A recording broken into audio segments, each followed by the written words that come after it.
Welcome to this explainer. I am absolutely thrilled to have you with us today because, well, we're diving into a truly chilling narrative. We're going to be strictly following the terrifying events of the Serbian dancing lady legend, exactly as it's detailed in the source material from the Monday channel.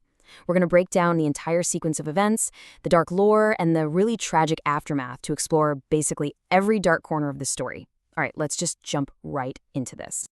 Now, I want you to really think about it. What would you do if you saw someone dancing strangely on a totally deserted street at midnight? I mean, would you keep driving? Would you actually stop to look? Well, this isn't just a hypothetical scenario for us to ponder. It's the exact terrifying reality that confronted our subject today, a 22-year-old named Leon. Now, Leon was a guy pretty well known for his love of social experiments and taking on weird challenges.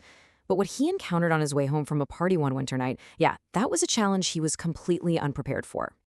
Section 1, the beginning of a terrifying night. A crash, a hospital, and a strange sight.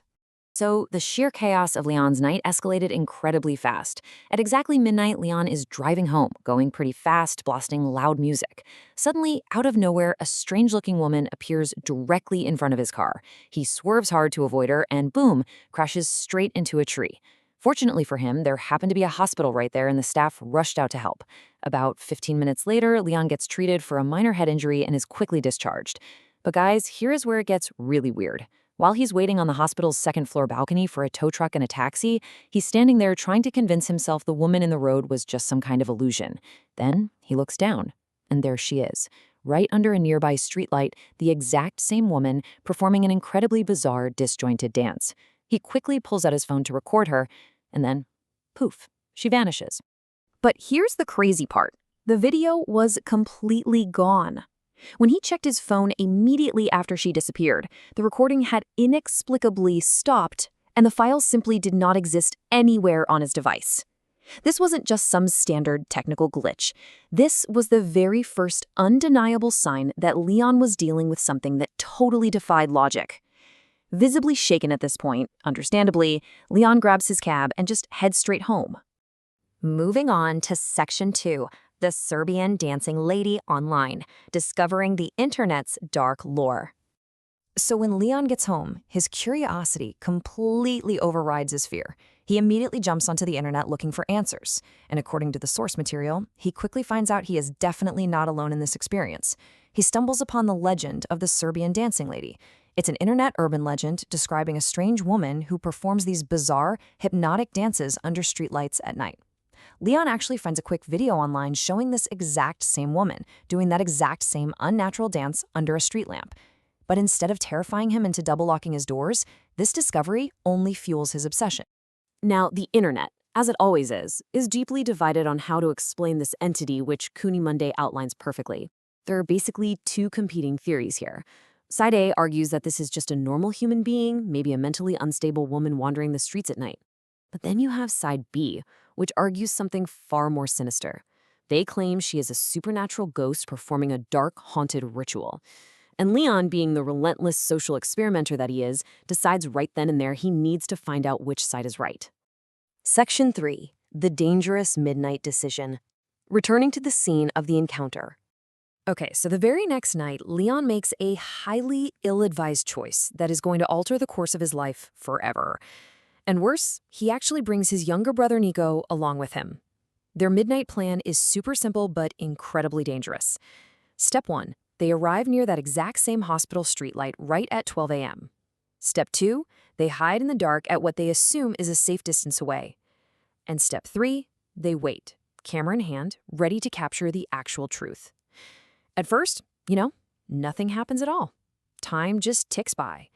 Leon actually starts to think the Side A theory is right, that she's just a troubled human who simply isn't showing up tonight. He is literally just about to pack up his gear and leave. Which brings us to Section 4, face to face with death. The midnight encounter escalates.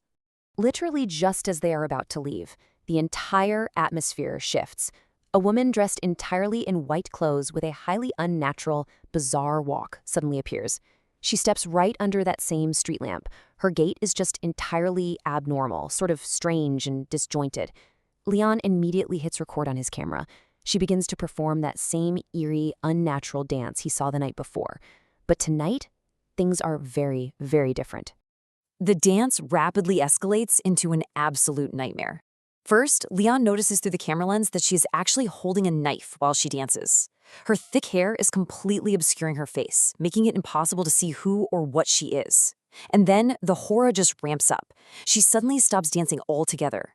Out of nowhere, these incredibly loud cracking sounds echo from her bones, like her arms and legs are shifting in these sickening ways. And then comes the ultimate reveal. She pushes her hair back to expose a severely deformed, absolutely terrifying face.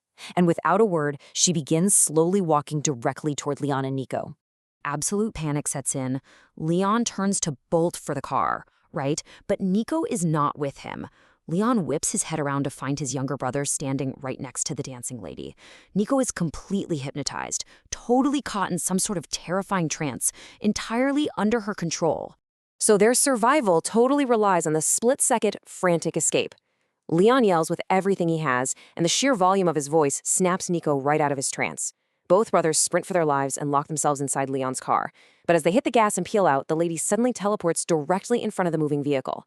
Leon doesn't even hit the brakes, he just accelerates and runs her completely over. But guys, the nightmare isn't over. As Leon looks up into his rearview mirror, she isn't crushed on the pavement. No way. She's standing perfectly upright on the road, staring dead at them, before just vanishing into thin air. Section 5. The consequence of the curse. The tragic aftermath of the encounter. The brothers actually make it home and basically collapse into bed. But surviving the night was only the beginning of their punishment. The very next morning, a deeply traumatized Nico reveals what happened when he was hypnotized out there. He says the entity whispered to him, "I am death, and I will take away your most precious thing." And as they'd soon find out, this wasn't an empty threat. The entity was claiming absolute power over their fate. The grim toll of this curse is absolutely devastating. Shortly after this encounter, their mother is tragically killed in a car crash. And where does this crash happen? Right under the exact same street lamp where Leon and Nico saw the dancing lady. To this day, both brothers are tormented by severe recurring nightmares of her. But perhaps the most disturbing consequence of all, Nico is permanently altered by this. Occasionally, in the dead of night, he'll wander out onto the street, completely possessed, performing the exact same bizarre dance as the Serbian dancing lady. The curse has literally taken root inside him. So, we've unpacked the timeline, the dark lore, and the truly horrifying consequences exactly as reported by Cooney Monday. It's a structured look at how simple curiosity can pry open a door that can literally never be closed again. So I'm going to leave you with this final thought today. If you are ever driving alone and you see a strange dance under a street lamp in the dead of night, will you just walk away, or will you, like Leon, stop to look? Thank you so much for joining me for this explainer. Stay safe out there, stay curious, and I'll catch you next time.